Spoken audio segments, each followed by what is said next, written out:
Hello बच्चों, good morning. This is Kajal Gupta and welcome back to my YouTube channel education K. और आज के इस वीडियो में हम लोग पढ़ेंगे cell cycle and cell division. तो किसी भी सेल के रिप्रोडक्टिव साइकिल को हम बोलते हैं सेल साइकिल। और सेल साइकिल के थ्रू ही कोई सेल डिवाइड करके एक सेल से दो सेल बनाती है। फर्दर दो से चार, चार से आठ, आठ से 16 सेल्स ऐसे बनती चली जाती हैं। और सेल के डिवीज़न से ही जो ग्रुप ऑफ सेल्स फॉर्म करते हैं तो मल्टी सेलुलर ऑर्गेनिज्म का ग्रोथ होता है। एक टिपिकल ह्यूमन सेल 24 घंटे के अंदर डिवाइड हो जाती है। वहीं ईस्ट की सेल साइकिल का टाइम है 90 मिनट। तो ईस्ट 90 मिनट में एक से दो हो जाती है। और एक बैक्टीरिया जैसे कि इकोलाई ये 20 मिनट्स में डिवाइड हो जाती है। तो सेल साइकिल का time organism to organism vary करता है। And cell cycle can be divided into two phases. कौन कौन सा फेज है? Interphase and M phase. Interphase longest phase है और पूरे सेल साइकिल का जितना भी टाइम होता है उसका मोर देन 90% टाइम इंटरफेज में ही जाता है। जबकि एम फेज शॉर्टेस्ट फेज है, लेस देन 5% टाइम ड्यूरेशन में एम फेज कंप्लीट हो जाता है। इंटरफेज फर्दर 3 फेजेस में डिवाइड होती है, G1 phase, S phase and G2 phase. यहाँ पर हर एक फेज अपने आप को अगले फेज के लिए तैयार करता है। जैसे कि G1 फेज है तो एस फेज में होना होता है डीएनए का रेप्लिकेशन। समझिएगा, एस फेज में होता है डीएनए का रेप्लिकेशन। तो रेप्लिकेशन के लिए इंपॉर्टेंट जितने भी एंजाइम्स हैं, प्रोटीन्स हैं, रॉ मटेरियल्स हैं, इनका सिंथेसिस हो जाएगा G1 फेज में।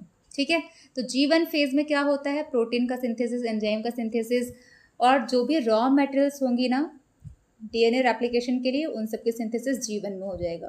तो एस फेज में क्या होता है? एस फेज में डीएनए का डुप्लीकेशन या रेप्लिकेशन हो जाता है।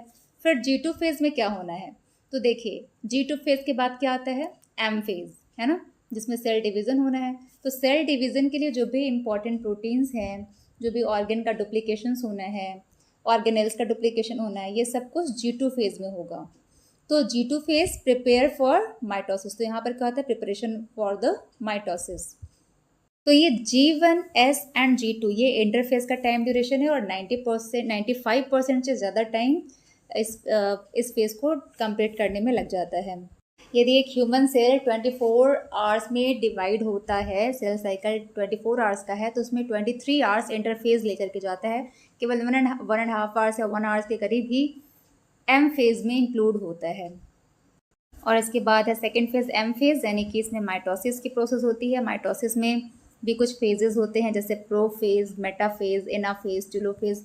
तो ये है कैरियोकाइनेसिस का फेज, क्योंकि जब सेल डिवाइड होता है तो पहले कैरियोकाइनेसिस होती है, देन साइटोकाइनेसिस। तो कैरियोकाइनेसिस इन 4 फेजेस में कंप्लीट होता है और फिर जाकर के होता है साइटोकाइनेसिस। और यहाँ एक सेल 2 सेल में डिवाइड हो जाती है। हाँ जी, तो इंटरफेज क्या है? तो इंटरफेज को हम रेस्टिंग स्टेज भी कहते हैं, क्योंकि यहाँ पर न्यूक्लियस में कोई विजिबल चेंज नहीं होता।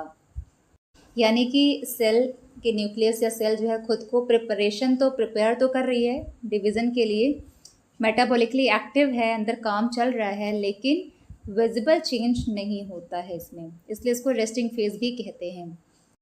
और इंटरफेज को 3 फेजेस में डिवाइड किया जाता है। कौन कौन सा? G1 फेज, जिसको गैप 1 फेज कहते हैं, दूसरा है S फेज या सिंथेसिस फेज, और तीसरा है G2 फेज या गैप 2 फेज। तो G1 फेज में क्या क्या होता है अभी पढ़ा हमने? Protein synthesis and raw material for DNA duplication synthesis, है ना।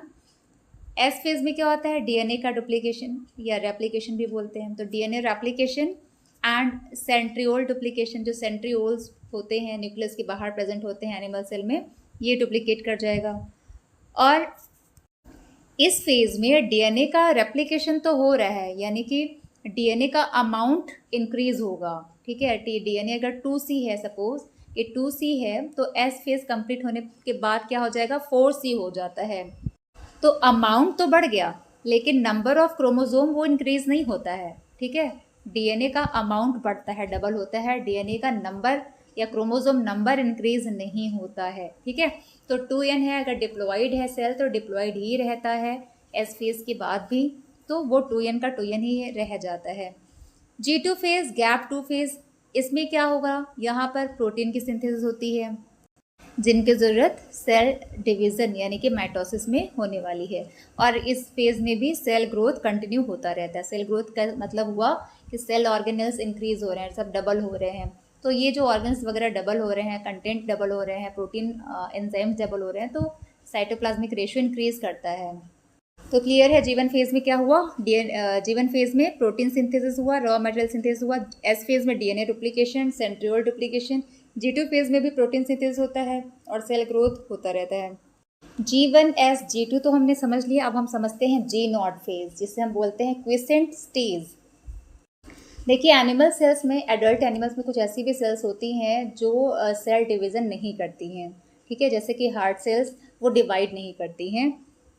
कुछ अदर सेल्स हैं जो ओकेजनली ही डिवाइड करती हैं, यानी कि यदि सेल में इंजरी हो जाती है या सेल डेथ हो जाती है तो उस केस में सेल डिवाइड करती हैं, यानी कि in general cell division cell cycle में एंटर नहीं करती हैं सेल। तो ऐसी सेल्स जीवन फेज से एग्जिट हो जाती हैं, ठीक है, जीवन फेज से बाहर निकल जाती हैं और एक इनएक्टिव स्टेज में एंटर कर जाती हैं, जिसे बोलते हैं क्विसेंट स्टेज, ठीक है।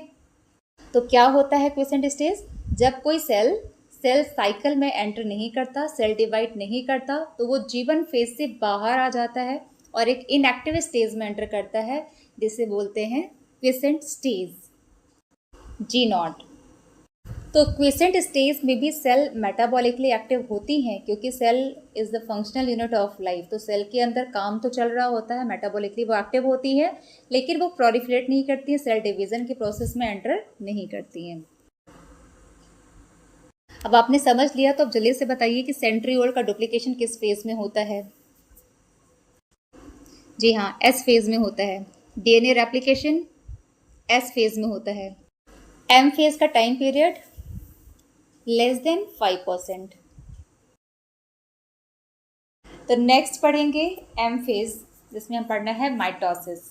देखिए माइटोसिस में एक सेल डिवाइड करके दो डॉटर सेल का फॉर्मेशन करती है, और इसमें जो पेरेंट सेल में जितने क्रोमोसोम्स होते हैं उतने ही क्रोमोसोम डॉटर सेल में भी प्रेजेंट होते हैं। अगर सेल डिप्लॉइड है तो डिप्लॉइड डॉटर सेल्स का फॉर्मेशन करेगा, अगर हैप्लॉइड पेरेंट सेल है तो हैप्लॉइड डॉटर सेल्स का फॉर्मेशन करेगा, ठीक है। तो नंबर ऑफ क्रोमोसोम्स इक्वल रहती है और इसीलिए इस डिवीजन को बोलते हैं इक्वेशनल डिवीजन, ठीक है। तो mitosis is also called equational division. क्यों बोलते हैं? क्योंकि यहाँ पर पेरेंट सेल और डॉटर सेल में नंबर ऑफ क्रोमोसोम्स इक्वल होते हैं। तो माइटोसिस को दो फेजेस में डिवाइड करते हैं। फर्स्ट है कैरियोकाइनेसिस एंड सेकेंड है साइटोकाइनेसिस। कैरियोकाइनेसिस को फर्दर कुछ फेजेस में डिवाइड किया जाता है, जैसे प्रोफेज, मेटाफेज, एनाफेज, टेलोफेज। कौन कौन सा है? Prophase, metaphase, anaphase and telophase. तो प्रोफेज में एंटर करने के पहले हम देख लेते हैं कि इंटरफेज में सेल कैसा दिख रहा है। तो सेल में देखिए यहाँ पर सेंट्रोजोम का डुप्लीकेशन हो जाता है, तो दो सेंट्रोजोम प्रेजेंट है यहाँ। न्यूक्लियस है, न्यूक्लियर मेम्ब्रेन है, सेल मेम्ब्रेन है, क्रोमैटिन मटेरियल है, न्यूक्लियोलस, ये सब यहाँ पर विजिबल है, प्रेजेंट है। अब प्रोफेज में क्या होता है? प्रोफेज में जो सेंट्रोजोम्स होते हैं वो अपोजिट पोल की तरफ मूव करना शुरू कर देते हैं। तो centrosomes move towards opposite poles. Centrosome से छोटे छोटे स्मॉल फाइबर्स का फॉर्मेशन होता है, जिसे हम एस्टर बोलते हैं। और दो सेंट्रोजोम जब डिवाइड होता है, दूर जाता है, पोलवार्ड मूवमेंट होता है, तो यहीं से लॉन्ग फाइबर्स का फॉर्मेशन भी होता है, जिसे बोलते हैं स्पेंडल फाइबर, ठीक है। तो यहाँ पर सेंट्रोजोम का मूवमेंट हो रहा है पोलवार्ड, एस्टर का फॉर्मेशन हुआ, स्पेंडल फाइबर का फॉर्मेशन होता है। और अभी आपने देखा था इंटरफेज में क्रोमैटिन मटेरियल्स थी, है ना। तो क्रोमैटिन मटेरियल यहाँ पर प्रोफेज में कंडेंस हो जाती है और ये कंडेंस होकर के क्रोमोसोम बनाती है। और यहाँ पर जो क्रोमोसोम है ना, ये दो क्रोमैटिड्स में डिवाइड हो जाता है और इसका अपीयरेंस एक्स शेप में हो जाता है, ठीक है। तो एक्स शेप में क्रोमोसोम अपीयर करती है, तो क्रोमोसोम डिवाइड करके दो क्रोमैटिड का फॉर्मेशन करती है। तो किसी भी सेम क्रोमोसोम की जो दो क्रोमैटिड्स होती हैं इन्हें हम सिस्टर क्रोमैटिड्स बोलते हैं। और ये सिस्टर क्रोमैटिड्स आपस में लिंक होती हैं किसके थ्रू? सेंट्रोमियर के थ्रू कनेक्टेड होती हैं। और दो अलग अलग क्रोमोसोम्स की जो क्रोमैटिड्स होती हैं इन्हें हम नॉन सिस्टर क्रोमैटिड बोलते हैं। तो क्रोमोसोम यहाँ पर एक्स शेप का हो गया, दो क्रोमैटिड्स बनाया, दोनों क्रोमैटिड आपस में सेंट्रोमियर से कनेक्टेड हैं। सेम क्रोमोसोम के क्रोमैटिड सिस्टर क्रोमैटिड कहलाते हैं, डिफरेंट क्रोमोसोम्स के क्रोमैटिड नॉन सिस्टर क्रोमैटिड बोलते हैं। और इनमें अभी प्रोफेज में क्या होता है, जो न्यूक्लियर मेम्ब्रेन है ना वो डिसअपियर होना शुरू कर जाती है। तो nuclear membrane begins to disappear. तो प्रोफेज में क्या क्या इवेंट हुआ आपको क्लियर हुआ। सेंट्रोजोम पोलवार्ड मूवमेंट किया, एस्टर स्पेंडल फाइबर का फॉर्मेशन हुआ, क्रोमोसोम कंडेंस होकर के दो क्रोमेटिड का फॉर्मेशन किया, ठीक है, और न्यूक्लियर मेम्ब्रेन डिसअपियर होना शुरू कर देता है। और अब सेल नेक्स्ट फेज में एंटर किया, मेटाफेज में। मेटाफेज में जो न्यूक्लियर इन्वेलप है, न्यूक्लियर मेम्ब्रेन है, वो कंप्लीटली डिसअपियर हो जाती है, डिसइंटीग्रेट हो जाती है। And this is the best stage to study the morphology of chromosome, क्योंकि इस फेज में सारे क्रोमोसोम इक्वेटोरियल प्लेट पर अलाइन कर जाती हैं। तो सारे क्रोमोसोम इक्वेटोरियल प्लेट पर अरेंज हो जाते हैं और स्पेंडल फाइबर काइनेटोकोर से अटैच हो जाता है। तो मेटाफेज का इवेंट क्या है कि सारे क्रोमोसोम्स इक्वेटोरियल प्लेट पर अलाइन कर जाते हैं और जो स्पेंडल फाइबर है वो काइनेटोकोर से अटैच हो जाता है, ठीक है। अब आप पूछोगे इक्वेटोरियल प्लेट क्या होता है, तो इक्वेटोरियल प्लेट को ही हम मेटाफेज प्लेट भी कहते हैं। ये सेल के मिडिल में प्रेजेंट एक इमेजिनरी लाइन होता है, ठीक है। तो इमेजिनरी लाइन कंसिडर करते हैं जिसे हम इक्वेटोरियल प्लेट कहते हैं, क्योंकि सेंटर में, इसी सेंटर रीजन पर ही सारे के सारे क्रोमोसोम्स अरेंज हो जाते हैं, अलाइन करते हैं। और कैनेडोकोर क्या होता है, तो देखिए क्रोमोसोम में ये सेंट्रोमियर है ना, जिससे दो क्रोमेटिड कनेक्ट है। अब इसी सेंट्रोमियर के ऊपर डिस्क शेप स्ट्रक्चर प्रेजेंट होता है जिसे बोलते हैं कैनेटोकोर, ठीक है। और इसी कैनेटोकोर से स्पिंडल फाइबर कनेक्ट हो जाती हैं, अटैच हो जाती हैं। नेक्स्ट फेज है एनाफेज, और इस फेज में इंपॉर्टेंट इवेंट क्या होता है, यहाँ पर सेंट्रोमियर स्प्लिट करता है। बहुत इंपॉर्टेंट क्वेश्चन बनता है यहाँ से कि सेंट्रोमियर स्प्लिट कहाँ होता है, तो एनाफेज में। तो सेंट्रोमियर स्प्लिट करेगा और ये दो क्रोमेटिड्स हैं, ये सेपरेट हो जाती हैं, ठीक है। तो centromere split and chromatid separate here. और सेपरेट होने का पर्पस क्या है, क्योंकि ये क्रोमेटिड्स अपोजिट पोल की तरफ मूव करती हैं, ठीक है। तो सिस्टर क्रोमेटिड सेपरेट होकर के अपोजिट पोल की तरफ मूव करने लग जाती हैं, ये एनाफेज में होता है। एंड लास्ट फेज है इसका टेलोफेज। इस फेज में जो भी क्रोमोसोम्स पोलवर्ड मूव कर रहे थे, अब वो एक पोल पर यानी कि स्पिंडल पोल पर क्लस्टर्ड हो जाते हैं, सारे इकट्ठा हो जाते हैं और इनके अराउंड में न्यूक्लियर मेम्ब्रेन, न्यूक्लियर एनवेलप का फॉर्मेशन हो जाता है। और इस तरीके से दो न्यूक्लियाई का फॉर्मेशन टेलोफेज में होता है। तो टेलोफेज में क्या हुआ, दो डॉटर न्यूक्लियस का फॉर्मेशन हो जाता है। और यहीं पर ये प्रोफेज का अपोजिट फेज है, यानी कि प्रोफेज में सब डिसअपियर करना शुरू करता है, सारे सेल ऑर्गेनल्स डिसअपियर हो जाते हैं, डिसइंटीग्रेट हो जाते हैं, न्यूक्लियर मेम्ब्रेन डिसइंटीग्रेट हो जाता है। यहाँ पर वो सब रीअपियर करते हैं, nuclear envelope reappear, nucleolus reappear, Golgi complex, endoplasmic reticulum reform, ठीक है। तो कैरियोकाइनेसिस की फेज होती है कंप्लीट और अब स्टार्ट होगा साइटोकाइनेसिस। तो साइटोकाइनेसिस अलग अलग सेल्स में डिफरेंट तरीके से होता है। जैसे कि अगर हम एनिमल सेल की बात करें तो एनिमल सेल में सेल फरो फॉर्मेशन के थ्रू साइटोकाइनेसिस होता है, सेल डिवीजन होता है। तो सेल फरो सेल के सेंटर से सेल फरो बनता है, कॉन्स्ट्रिक्शन होना शुरू होता है, सेल कॉन्स्ट्रिक्ट करती है और फिर फाइनली डिवाइड करके दो डॉटर सेल्स का फॉर्मेशन करती है। जबकि प्लांट सेल में क्या होता है, सेल के सेंटर से गोल्गी बॉडीज़ वहाँ पे गैदर कर जाती हैं और ये बनाती हैं सेल प्लेट। तो सेल प्लेट का फॉर्मेशन कैसे होता है, गोल्गी बॉडी से होता है, ठीक है। तो गोल्गी बॉडी सेल प्लेट का फॉर्मेशन करती है और फाइनली ये सेल प्लेट्स के थ्रू ही सेल डिवाइड हो जाता है और दो डॉटर सेल का फॉर्मेशन होता है।